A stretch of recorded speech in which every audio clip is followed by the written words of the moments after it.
আমরা দেখছি বিভিন্নভাবে সোশ্যাল মিডিয়া সহ বিভিন্ন খবরে আমরা দেখছি যে এই রাজনৈতিক দলটি তারা বাংলাদেশের বিভিন্ন জায়গায় গিয়ে মা বোনদেরকে বিভ্রান্ত করছে, তাদের কাছে গিয়ে তাদের বিকাশ নাম্বার চাইছে, তাদের এনআইডি নাম্বার চাইছে, কারণ তারা তাদেরকে বিভিন্নভাবে বিভ্রান্ত করতে চাইছে। প্রিয় ভাই বোনেরা, আজকে আমাদেরকে সতর্ক হতে হবে। বহু ত্যাগ,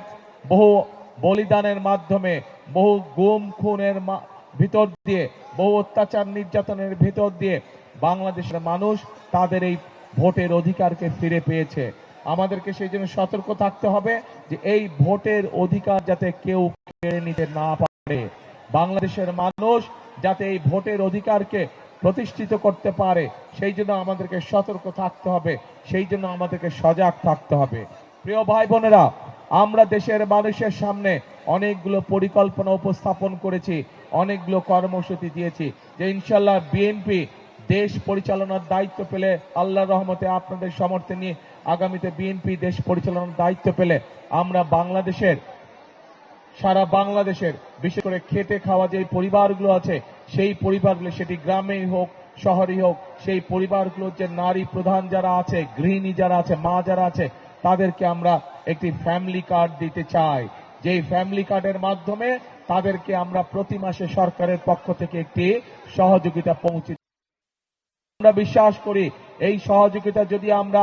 বেশ অনেক বছর অব্যাহত রাখতে পারি, তাহলে বাংলাদেশের খেটে খাওয়া পরিবারগুলো ধীরে ধীরে অর্থনৈতিকভাবে স্বাবলম্বী হয়ে দাঁড়াতে পারবে এবং আস্তে আস্তে যদি পরিবারগুলো স্বাবলম্বী হয়, এক সময় গিয়ে সামগ্রিকভাবে সমগ্র বাংলাদেশ স্বাবলম্বী হয়ে দাঁড়াতে পারবে। প্রিয় ভাই বোনেরা, আমরা সকলেই জানি বাংলাদেশের প্রধান পেশা হচ্ছে কৃষি এবং এই কৃষির সাথে কোটি কোটি মানুষ জড়িত, কোটি কৃষক ভাইরা জড়িত। এই কৃষক ভাইরা যদি ভালো থাকে তাহলে বাংলাদেশের মানুষ ভালো থাকতে পারবে, কারণ এই 20 কোটি লোকের দেশে আমরা যদি কৃষির উৎপাদন বৃদ্ধি করতে না পারি, তাহলে আমাদের এই যে দ্রব্য মূল্যের যে ঊর্ধ্বগতি, এই ঊর্ধ্বগতি আরো বাড়তে থাকবে। কাজে এই ঊর্ধ্বগতিকে যদি নিয়ন্ত্রণ করতে হয়, আমাদেরকে কৃষির উৎপাদন বৃদ্ধি করতে হবে এবং এই কৃষির উৎপাদন যদি আমাদেরকে বৃদ্ধি করতে হয়, তাহলে আমাদেরকে অবশ্যই বাংলাদেশের কৃষক ভাইদেরকে সহযোগিতা করতে হবে এবং কৃষক ভাইদেরকে সহযোগিতা করার জন্য যেভাবে আমরা মা বোনদেরকে স্বাবলম্বী করার জন্য ফ্যামিলি কার্ড দিতে চাই, একইভাবে কৃষক ভাইদেরকে সহযোগিতা করার জন্য আমরা একটি কৃষি কার্ড দিতে চাই, যার মাধ্যমে আমরা সরকারের বিভিন্ন সহযোগিতা কৃষক ভাইদের কাছে পৌঁছে দিব এবং শুধু কৃষক ভাইদের কাছে সেই সহযোগিতাই পৌঁছে দিব না, আমরা সিদ্ধান্ত গ্রহণটি ইনশাল্লাহ 12 তারিখে